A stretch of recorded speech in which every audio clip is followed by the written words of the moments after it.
欢迎收看《关键时刻》，我是张道和。今天川普完全不演了，他直接要你委内瑞拉5000万桶的石油都是我老美的，甚至要独家贩售。那赚来钱去哪？都收在我美国的口袋，由我来分配。而且现在川普是直接把手伸到了委内瑞拉去。你看到 ABC News 它的标题，它是怎么样说？他说，川普要求委内瑞拉将中国跟俄罗斯逐出国门，叫他们直接加 get out， 甚至石油领域只能跟美国来合作，这太狠了吧！原来美国从头到尾，他都靠着一本指引、一份报告，甚至我直接讲白了，它根本就是一本预言书。这本预言书是什么？这本预言书是在2003年是由五角大厦所做的分析。这个分析是以气候为出发点，以气候为出发点之后，它分析了包括出现了能源问题、粮食问题、人口问题、移民问题，甚至连地缘政治的问题，它都有分析到。这份报告是从2003年做到2030年，现在2026的这一天往回去看，这份报告也太准了吧！好，我们现在介绍今天的来宾，第一位财经专家黄世聪，大家好；时评人张宇轩，大家好；资深媒体人姚慧珍，大家好；资深媒体人吕国珍，大家好；桃园市议员黄敬平，大家平安；专栏专家林廷辉，大家好；好，最后一位资深媒体人吴正峰，大家好。世聪哥，我真的觉得太神奇了。预言书让美国真的无往不利，而且我刚刚讲2003年，他真的预言也太准了吧？准到怎么样？你看到现在为什么川普的动作会这么多？《华尔街日报》这标题，川普的美洲战略高调威慑，大棒在握，一根棒子，他的棒子是要怎么样？这一张图清清楚楚、明明白白，完全世界警察的格局直接拿出来。对，而且这种西半球这个地方，把栅栏都直接放上去，其他人不准给我进来。对，没错。实际上这一次呢，这个所谓川普呢入侵这个委内瑞拉，抓走了这个马杜罗之后，你想说，这就是美国的这个战略吗？我跟他讲，实际上这个川普呢是按照这个2003年的时候五角大厦有一个气候报告，他所做的，他为未来的20-30年的这个美国的发展呢做了一个因为气候变化所造成的影响，他要美国政府要小心一点点。好，那这里面讲什么呢？这边主要是讲说，因为未来的这个气候改变之后，美国呢会变得有些地方不适合人居，不适合人居的时候，我们要拓展我们的能源，我们要拓展我们的居住地。所以嘛，这个委内瑞拉这一次能源就是因为能源的关系。对，那为什么他要拿加拿大跟格陵兰呢？主要原因就是因为加拿大跟格陵兰地广人稀，未来气候变化的时候，美国人可以到那边去住。所以因为这样的关系，那好，那因为我们要先把我们的西半球管好，所以西半球，你看我这个格陵兰某些程度来说也可以视为西半球，所以这整个西半球对都要由我美国来管。我美国人民在未来的气候变迁里面来说，要能源有能源，要土地有土地，用这样来让我的美国能够持续生存下去。所以它是按照这个2003年这个五角大厦的气候报告，或者我们把它说为这个美国总统的执政蓝图或是推背图的一个状况，对，它按这样来执行。它根本就是一个预言书，对，没错。好，那当然了，现在为止来说啊，对川普来说，首要任务是什么？他现在既然已经拿下了委内瑞拉之后，控制委内瑞拉，现在第一件事是说，他已经宣布了。委内瑞拉要多移交我们美国5000万桶的这个石油，他现在已经委任美国的能源部长还有卢比欧把这件事办妥，也就是说，大举的能源进到美国之后，当然可以让美国 great again 的一个状况。而且为什么说5000万桶的时候，川普完全不想演了，这件事委内瑞拉如果没有这个石油没有卖出去，他就破产了。对，现在说，我是要救你，我是在救你的。对，没错。好，我就这样想，事实上，川普这一次的入侵委内瑞拉来说话，当然了，很多人就说啊，那是因为包括说像这个所谓美国的这个坎恩，就是联席会议参谋主席，他们练了很多嘛排演，然后找了一个最佳时间点。但是我跟他讲，赵和，我觉得他也有这个。要这个所谓抢劫委内瑞拉这样的意思存在。我为什么这样说呢？因为第一个，他已经看准了委内瑞拉现在已经是国破人亡嘛。你看卢比欧说什么？他说委内瑞拉现有的油轮都已经装满了，原油已经放不出去了，也快要没有地方放啊。如果委内瑞拉没有把手上的原油储存卖出去啊，再过几个礼拜就会破产啊。所以等于是委内瑞拉现在已经快要破产了。快要破产的时候，那我美国进去出兵这个管理委内瑞拉的时候，那我现在就跟政府说了，你要破产啊！对，你要破产的时候，那我帮你一个忙，好不好？赵和，我帮你呢，把这个5000万桶的原油呢，把它卖出去。你们现在有的卖出去，这样好不好？那你当然只能好啊。所以你看，这个，所以川普马上在出搜秀上面说啊，我很高兴宣布，委内瑞拉临时当局把这个向美国移交3000万到5000万桶的原油啊，受制裁原油。那这些原油呢，就会以高价格，以市场的价格出售，然后获得的资金将由身为美国总统的我加以管控。然后确保用于这个造福委内瑞拉人民以及美国人民。那这5000万桶的时候呢，赵你知道吗？相当约莫是这个委内瑞拉大概30天左右的石油的这个产量。它现在一天大概是可以大概100万桶左右了哈，所以大概是30到50天。然后以目前为止西德州原油的这个价格大概是70块左右，可以超过大概28亿美金。所以28亿美金呢，现在已经进入到美国的国库里面啦。好，那我就讲。这一次来说的话，他不只要求说你这个委内瑞拉你要给我3000到5000万桶啊，对。那接下来呢？接下来委内瑞拉的这个石油那么多要开采啊，对不对？他现在不是已经要求美国进去了吗？他现在还弄一个状况，这是根据 ABC News 的报道，他说什么？川普要求委内瑞拉将中国还有俄罗斯逐出国民，对。然后石油领域只能够跟美国合作。好，那我们来只能独家的卖我。对，我们来看原文，他说 Trump demands Venezuela， 他要委内瑞拉 kick out， 就把他踢走。对。Of China and Russia and partner only with U.S. on oil， 就是说你 partner 只能是跟我美国合作，其他国家你都没人效行啊，什么中国啊、俄罗斯啦、伊朗、古巴这些都不行啊，你要独家跟我们合作。所以未来呢，不好意思哦，你未来的委内瑞拉这石油里面来说，只有一个可以合作的对象，那就是我们美利坚共和国这样一个状况。事实上，这一次的这个川普已经要求啊，3家这个公司赶快进去啊。他要求什么壳牌公司、雪佛龙啊、康菲石油、埃克森美孚，你要给我尽快到这个委内瑞拉去投资啊！所以我们看到一个状况，赵和，你知道这几天的时候，我们台股不是也这个涨嘛？对，对。今天还爆出了这个上市跟上柜加起来1兆台币的这个历史天量。那台湾很热，对不对？我跟他讲啊，台湾算什么？根本不热，好不好？你来看一下委内瑞拉的股市，好吧？大家看一下，才叫做热。对，你来看一下，对，上去了。之前才11400点，对，今天已经来到3900嘞。从1400飙到3900嘞，你想说这是干嘛？是 K 笑还是怎样？我跟他讲，因为很简单，因为委内瑞拉我们不是说过，委内瑞拉有3000亿桶的原油，它本来是应该是个非常有钱的国家，但是就是没有办法开发。那现在美国老美要进来了，老美进来的话，它当然开发之后，当然完全狂飙啊！我跟他讲啦。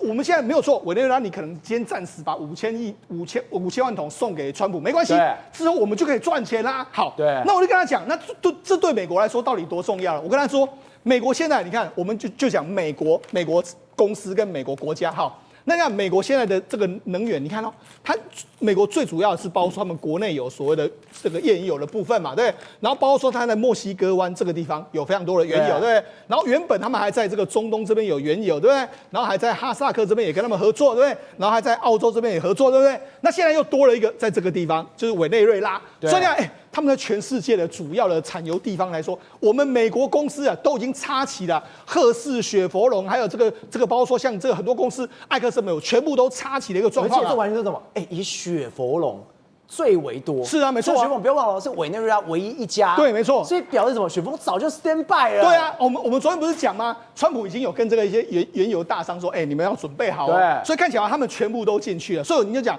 现在目前为止来说，这就是代表美国的石油业现在在全世界大发利市的一个状况。那当然，借由这个美国政府在后面倒做八股的时候，当然可以获得非常大的这个利润嘛，哈。所以你就知道说，事实上现在3月。听说这些油商就要准备进去了，对，1000亿美金灌到这个委内瑞拉之后，当然让委内瑞拉的股市跟它的这个经济能够大幅成长的一个状况。而且这不是开玩笑，你看川普在接受全国广播公司的时候，他说什么？美国业界在18个月，对，连时程都已经讲好。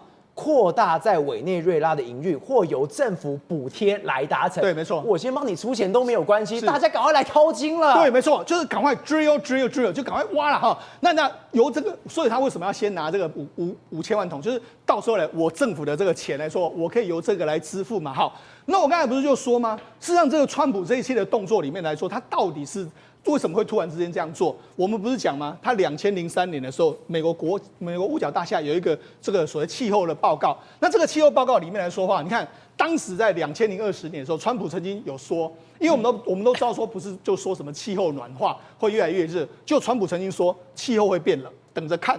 然后当时被人家笑，就说你怎么有可能是这样？就没想现在2024到20，你看那个画面，全部人那个官员旁边讲说你在攻杀。对啊，因为大家认知里面不是就温室气体效应啊，温度会越来越高啊，对不对？那他说会变冷，就当时在笑。就没想到今年的时候，大家已经开始说了，大西洋暖流，因为我们知道大西洋暖流，它原本从这个赤道往这个所谓包括英国这个地方流嘛，往欧洲流，让它温暖。就因为现在含盐的成分越来越高之后，它那个流速越来越慢，就把热空气带到北边的这个能力越来越弱之后，他说可能会有崩溃。你说未来的欧洲，照人家未来的欧洲怎样？欧洲呢可能会变得非常非常之寒冷，所以欧洲可能就没办法生存哦。欧洲没办法生存的时候，那这个时候呢，有什么地方可以值得生存？欧洲人要跑到什么地方去？当然，现在美国要占地，占什么？把加拿大跟这个所谓格陵兰站起来，因为到时候搞不好欧洲人会到格陵兰去，所以我们先把它站起来一个状况嘛。好，那我们来看。这一份报告里面来说，它有列出非常多。你看，它里面有说，它这是我们知道这是2003年做的报告哦。然后还有说2010年到2020年哈，然后2020年到2030年，所以它从2003做到2030年这么长的，它是预测哦，对，它是预测。好，所以我们来说这个推背图到底准不准呢？哈，它里面列了几个欧洲、亚洲还有这个美国。好，那我们就讲他讲了什么？这里面大概是讲说2020年到10年到20年的时候，可能呢亚洲国家会因为水而爆发一些相关的斗争。包括从他讲的是什么中南半岛，对，不知道有没有发生过？有啊，有发生，对不对？所以那后来还说呢，有可能会有这个这个所谓因为地缘政治的问题来说啊，日本可能被迫要提高它的武力。2010年到20年之间，日本有没有这样做？对，真的有。好，所以你看他的预言还是蛮真的。然后另外一个，他讲到美国的这个部分，是说呢，这个美国跟周边国家可能会有水的资源的这个抢夺。然后另外一个还有一个是移民的问题。他说，因为天气变化的时候，可能会有非常多中南美洲的移民会往美国来跑。对，所以他讲了，照有没有发生？真的都发生了。我觉得最可怕的是什么？这是2003年做的。对啊，是啊。来，我们看到这个是2020到2030。对。然后你看到这边，我们特别标出来。是。他讲亚洲的时候，2025的时候，他有说什么？他说这个所谓的 China 跟 Japan 日本会因为一些土地上的争议，或者是一些相关的争议，能源争议，对，会起冲突。是，我想说有这么准的吗？是，所以我才跟你说，它其实有某些程度还是蛮准的。然后他在2020年还说了，油价会上升，来说会危害到我们整个美国的经济，所以这也是为什么川普要去弄那么多油价、那么多油的关系，他怕油价会上升嘛。所以等于是他因为这样的很多的这个当年的这个报告来说，做了这么多的这个政策，所以我才说这本书来说的话，真的就是所谓的推背图。然后这个川普呢就 follow 了这本书呢来做他相关的国政的这个演进。好，那我们跟他讲，现在当然啦，因为现在委内瑞拉的新总统已经上任了嘛，这个 Rodriguez 已经上任了嘛。好，他上任来说的话，他已经在这个委内瑞拉宣布要这个担任这个总统的职位。好，那当然啦，你看他在这个所谓宣誓就职的时候，你看哦，非常有意思哦。你看他看到中国驻委内瑞拉大使蓝虎的时候，两个在那边亲亲抱抱，对不对？然后在俄罗斯的这个他们的大使的时候，也是在那边交头接耳。然后有伊朗大使的时候都是这样子，他们很急耶，赶快过去了。对，看起来的话好像都跟他们非常非常的好的这个状况嘛。好，但是我跟他讲，事实上我跟他说，这个 Rodriguez 来说的话，他到底是什么人，何许人也？照我跟他讲，事实上他在这个接班这个所谓的总统职位的时候，他已经跟卢比欧有谈过电话了。对，就是说在这个所谓的这个入侵这个委内瑞拉的时候呢，卢比欧抓走了这个马杜罗，马上就已经跟 Rodriguez 有交谈过了。也说，川普认为说这个 Machado 他大概没有办法，就是他们反对党领袖大概没有办法担任这个未来的领导人，所以他当时已经选定了，就是由 Rodriguez 你先来当一个领导人过渡阶段，所以他已经跟鲁比欧谈过电话。罗德里格斯他根本就是跟美国这么好，是为什么这样说？第一个，因为他在这个 Rodriguez 的他在华尔街的关系非常非常好，他过去一段时间呢跟石油界还有跟华尔街的这个共和党人建立了非常深厚的关系，特别是说他过去还跟这个美国的这个黑水公司的这个，包括说他的这个创办人普林斯非常好嘛。那普林斯来说的话，他本来跟川普就非常好，然后还跟川普的这个特使的这个格瑞尼尔来说也非常好。所以你就知道说，事实上这是目前为止川普所完成的一个政权的这个状况。那另外一个就是说，现在大家在讲说，哎，这个为什么你要入侵这个委内瑞拉？当然除了我们刚才讲到有地缘政治啦，还有包括说像满满的石油，对，满满石油。我跟他讲，不止石油。这个目前为止来说，这个中国的大公报他就做了一个，他说：“你美国入侵委内瑞拉的图谋是什么？他就给他讲出来了哈。你看他做了个地图嘛，这是古巴、美国、墨西哥的中南美的地图，然后把它框出来，哈，框出来。我们给大家看一下这一张图，对，这张图大家可以把它放大，仔细来看，好，仔细来看的话，你就知道说这里面有非常非常多的东西。我快吓死，我还以为只有石油，这里面东西跟在金山银山哦。委内瑞拉其实是非常非常多东西，但我们再可以再放大，你就可以看到说，黑色的点是石油，所以你看石油当然就要海边，那还有天然气，天然气也是在这附近，还有黄金，黄金是黄色，还有镍矿，镍矿这几天也是大涨，然后包括说铁矿啦，然后铜矿啦，还有铝矿啦，还有包括各式各样的这个稀土等等，你看元素这么多，所以呢，它的其实它的这个矿产非常多，不是只有石油而已啊，黄金都有，对，赶快去抢了，对，所以所以你就知道为什么会是这样的一个状况。好，那我们就跟他讲，事实上这几天大家不是挖出过去2019年的美国神剧吗？对，就是说这个汤姆克兰西之杰克莱恩嘛，对，他2019年嘛，对，你看现在就说，你看。这个美国神剧2019年就道破一切，但是中国是一个好的答案。好，那是什么意思呢？他说你看当时的这个所谓杰克莱恩，他的剧里面哦，他剧里面后来不是有去入侵这个委内瑞拉吗？对。然后继续这个修理了委内瑞拉总统之后，然后又离开，对不对？他说什么？他说为什么美国要拿下委内瑞拉？肯定不是只有石油。他说中国还有俄罗斯长期控制委内瑞拉，在委内瑞拉内部这个部署军事基地、雷达站，还有导弹发射站。等于是拿了个机关枪对准美国的这个后院，对，所以我就说，的确啊，我们给大家看，你看哦，我们看这张图就非常明显，委内瑞拉在这边，对，美国在这边，所以等于是，如果真的有导弹，是不是可以飞到美国去？对，你美国要拦都很难拦啊，所以你就知道说，为什么美国一定要拿下委内瑞拉？因为对美国来讲的话，地缘政治的风险，我要把委内瑞拉牢牢的掌控在我的手里。国文哥，刚刚我们讲，川普已经把手伸到了委内瑞拉里面，他直接讲。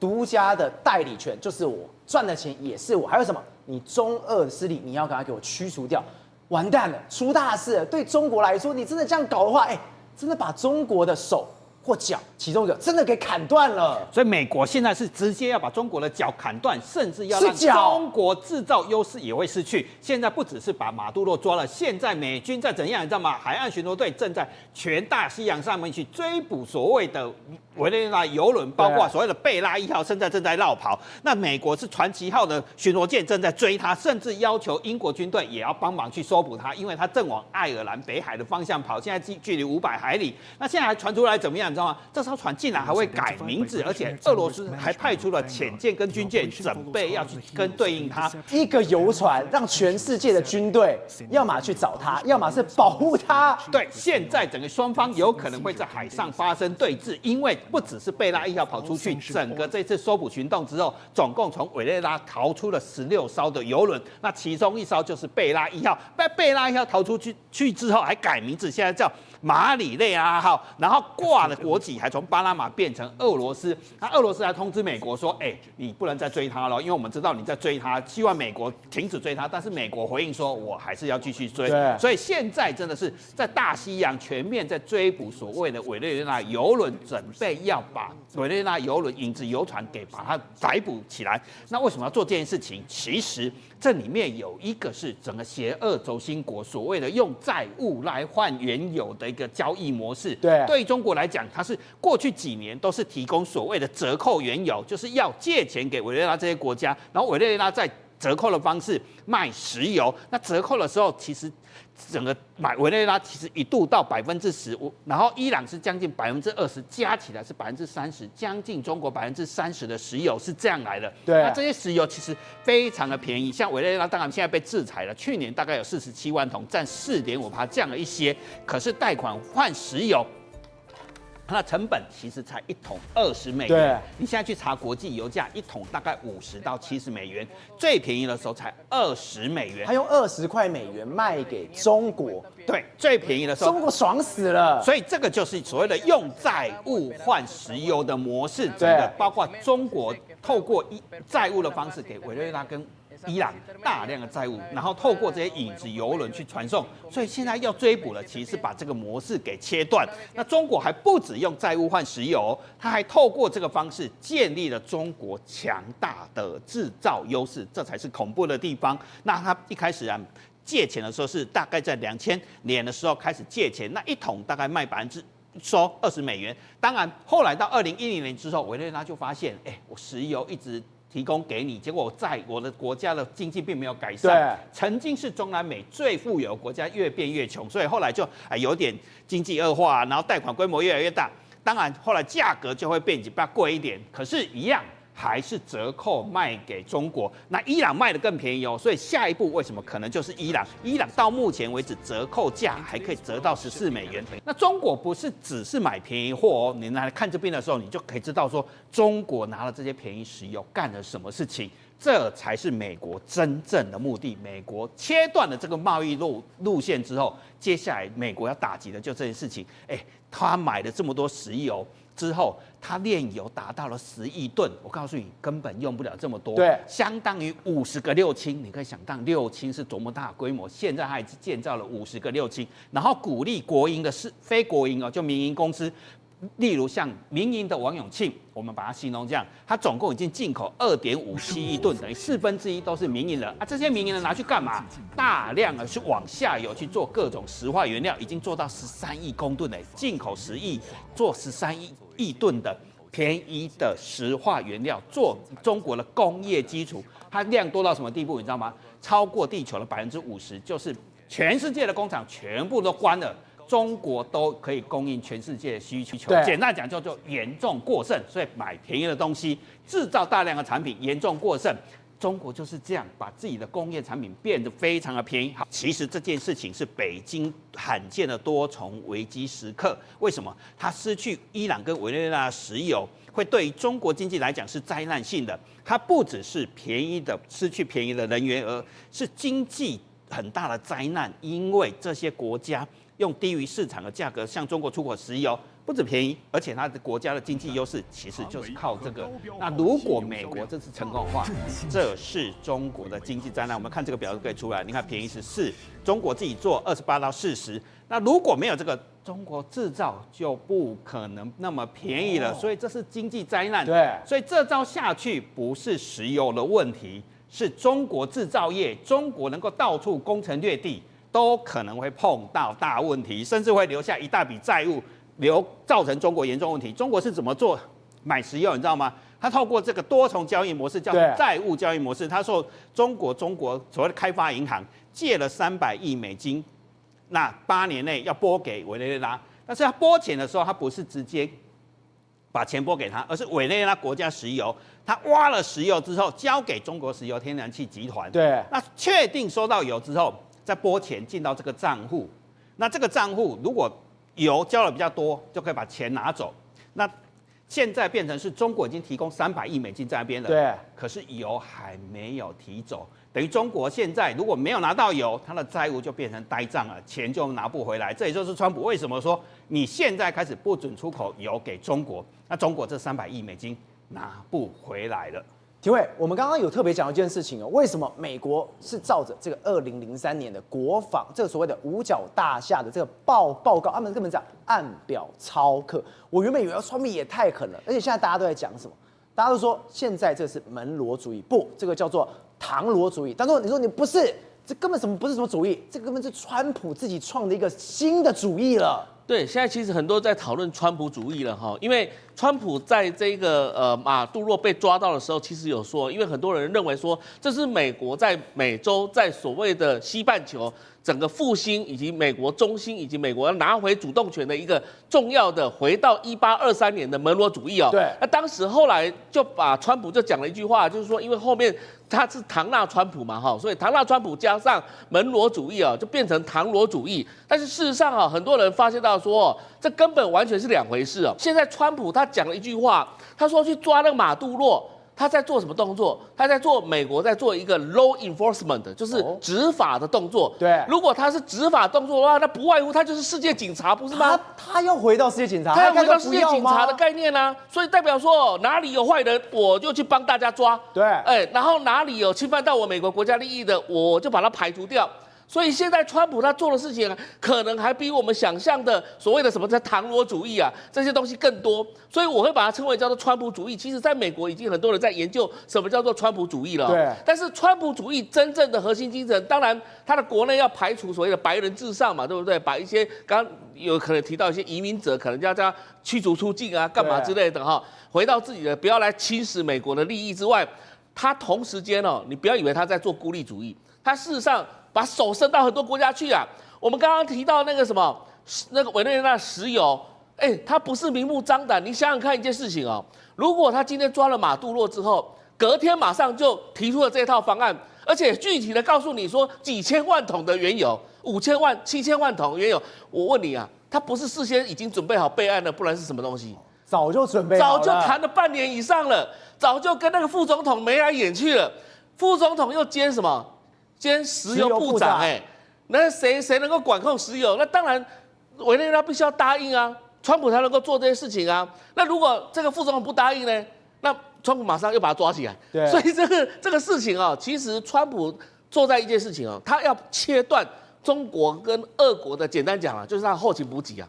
也就是说，中国、俄国以后你拿不到便宜的石油了，你拿不到物资了。那你如果拿不到石油，你怎么去做出你便宜的这个东西呢？所以川普在做就是把它的源头切断了，把中国的上游源头切断。当你各个拜登政府也好，奥巴马政府也好，或是大家都在批评说啊，你中国你生产的东西都很便宜，你销往全世界，然后你造成全世界的这个市场的混乱。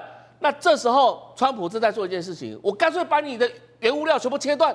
那看你怎么样，你生产得出来吗？你生产不出来的话，你又没有消费市场，你又没有这个原物料，你没有办法成为世界工厂的情况之下，那你中国不是垮了吗？所以一下廷尉，这样一路这样看下来，川普根本就 stand by 好，而且什么？我们刚刚一直在讲《华尔街日报》什么？他形容川普是拿一个棒子，这棒子怎么样？除了成为世界警察之外，你西半球这个地方哪个国家没乖乖听话，我一锤他妈下去了。是因为他也在执行老罗斯福当时的这一个棒子的这个外交哈。那不管怎么样，其实他现在不只是成为一个中心少主而已哦。他甚至于，我认为他已经早就没有把那个什么诺贝尔和平奖看在眼里了。他现在要做的事情是什么意思？就是说要把美国恢复到过往来讲，美国的荣光时代，美国的霸权地位的时代。而这样的时代来讲的话，就是让美国予取予求。所以现在只要谁挡在川普面前，我就把你拔掉，我就把你排除掉。所以很多人踹蛋的原因是什么原因呢？现在你看伊朗，接下来可能就是伊朗是下一个。宏观取材，厘清真相，犀利精准，深入剖析，时刻掌握关键，新闻时事不漏接。老时段，新气象，我是钟浩和，关键时刻2.0全新出击。